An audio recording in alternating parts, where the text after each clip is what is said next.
Last segment ended with the passing away of Nasser, and I want to begin this segment by saying a few words about Nasser's profile. Probably he was the best representative of the phenomena we talked about earlier, and that is the coalition of the military and technocratic elements.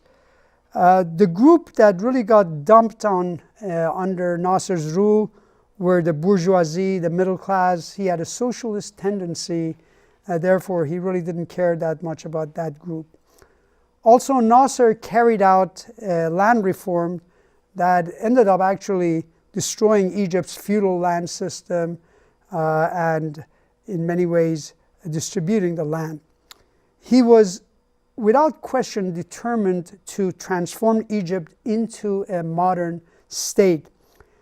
He had an outline of a strategy for transforming Egypt. I alluded to that about the importance of Arab nationalism being the means to that, he himself being more of an Egyptian nationalist. The problem, of course, or the challenge for him to undertake that transformation was that Egypt in many ways was an overpopulated, or still is an overpopulated country relative to its resources. In other words, the resources are insufficient to sustain an acceptable standard of living. The other challenge for Nasser was his bureaucracy. He had a bureaucracy that was 3 times larger than one that would have been efficient or necessary for the state's tasks. And he simply could not get rid of them. And this issue of bureaucracy plagues Egypt today. So it's something that keeps growing, and the bureaucracy in Egypt is totally, in many ways, dysfunctional. What is important is to realize that under Nasser, Egypt had a sense of nationhood and a drive toward a better and more dignified future. Remember, when we presented the history of Egypt in terms of colonial domination at the very early part of these series of segments on Egypt, during Nasser, we really encountered the first period of true independence for Egyptians, because by 1952 the British were kicked out, and therefore the first period of true independence comes under Nasser. But it is also true that under Nasser, Egypt became an administrative dictatorship. Also, old patterns of corruption in the bureaucracy persisted, and therefore they detracted from his ability to have a big impact on changing and transforming Egypt.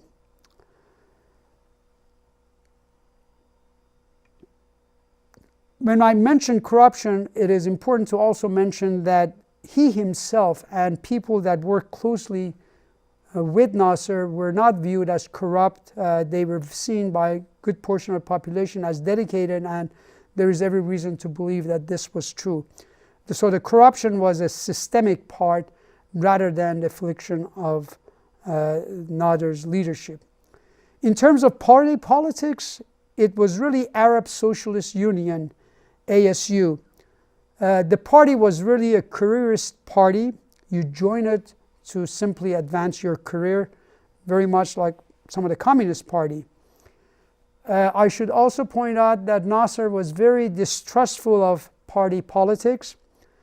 So under him, under Nasser, we have a tight dictatorship.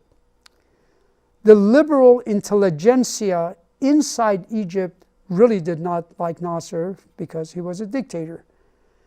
Outside of Egypt, that is, if you were not directly experiencing his repression, the intelligentsia, especially those with Arab nationalist tendency, liked him more. And they just didn't like his dictatorial style and the absence of freedom.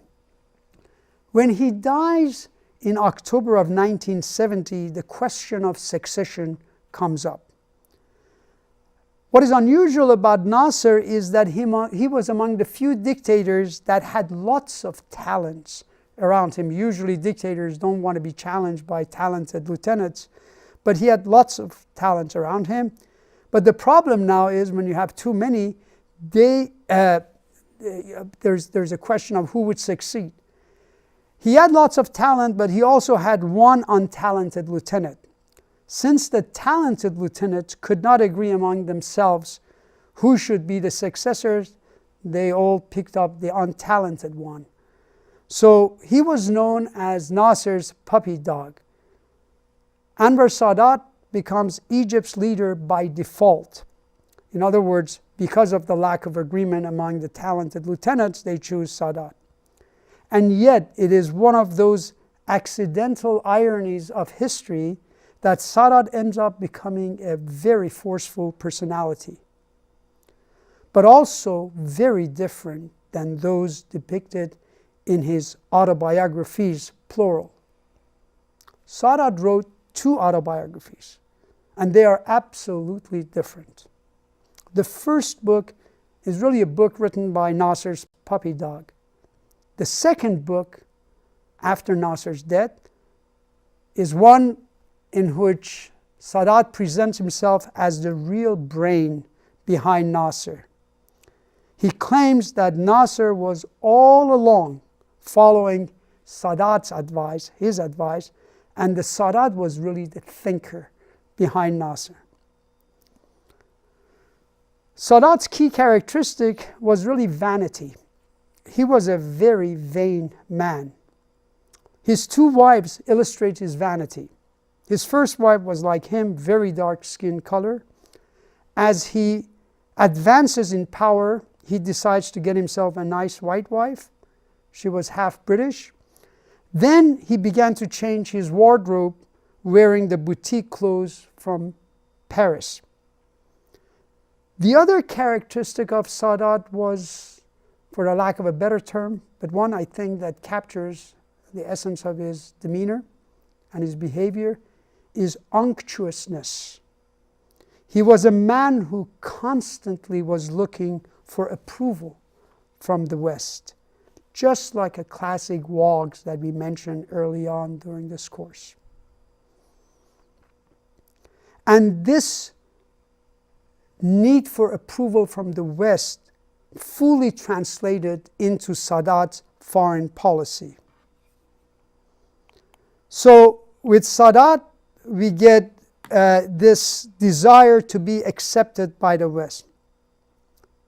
Almost from the very first month that he came to power, he signaled to the United States that he wanted to move from the Soviet side to our side. He wanted to join the conservative sides. But we were so contemptuous of him and of Egyptians that we kept ignoring him and not getting the signal. Each time we ignored him, he went back to Nasser's last plan, a limited military campaign to cross the canal, because he was smart enough to know if we are not willing to take him, the only way we will notice him is for him to improve his bargaining leverage.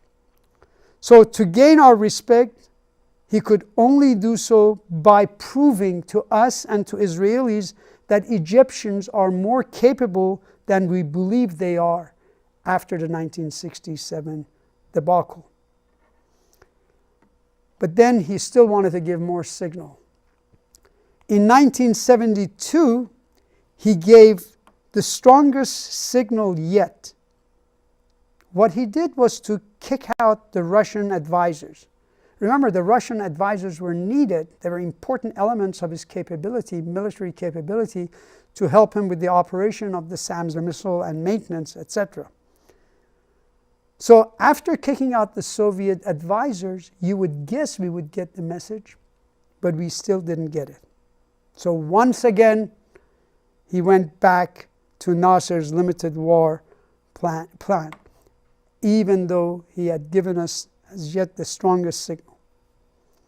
So what is happening is that Sadat is being rejected by us, and his only means to improve Arabs' bargaining position was to implement Nasser's plan for limited military campaign. In order to implement the plan, to his credit, Sadat went about it methodically. First, he worked out an agreement with Saudi Arabia and Syria. The campaign would be a joint Egyptian-Syrian attack on Israel, while the Saudis will use the oil weapon, because everybody knew if we attack Israel, the United States is going to come to its help, and the United States has to be punished, have to realize that they'll pay a price for their policy of consistently supporting Israel and not helping Arabs. Next, we really have an excellent illustration of the power of stereotypes that I have been mentioning all throughout this course.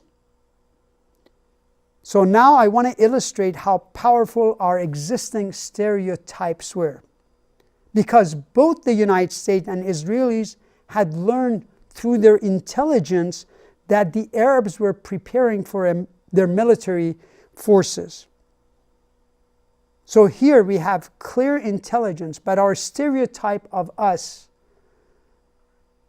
the stereotype that we hold of Arabs, that is the stereotype we hold, was such that we thought they are so incapable, they're so inferior in capability, that we ended up dismissing our own intelligence because we thought it would be insane for them to start a war. They're too weak to start that. So you simply don't attack a country much more powerful than yourself, do you?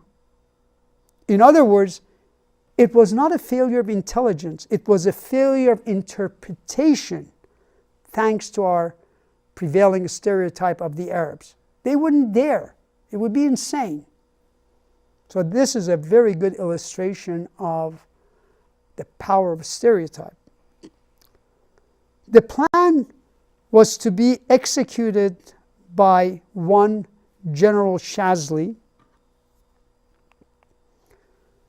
So with Sadat going back to Nasser's plan of limited campaign, as I mentioned, the general in charge of the plan, the details of the plan, was General Shazli.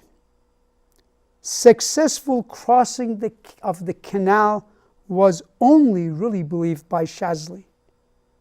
No one, Americans, Israelis, even Sadat, or for that matter Syria, really thought it was possible. But Shazli knew. So only Shazli truly believed that a successful crossing of the canal was possible. But he would advance only 8 kilometers in order to remain under the protective umbrella of the SAM's missiles, no further. So in October of 1973, and to make sure this is a real shock to Israelis, they chose Yom Kippur. Egypt totally surprised Israel and the world, and they managed to cross the canal, push the Israelis back, and by then they had realized Nasser's dream.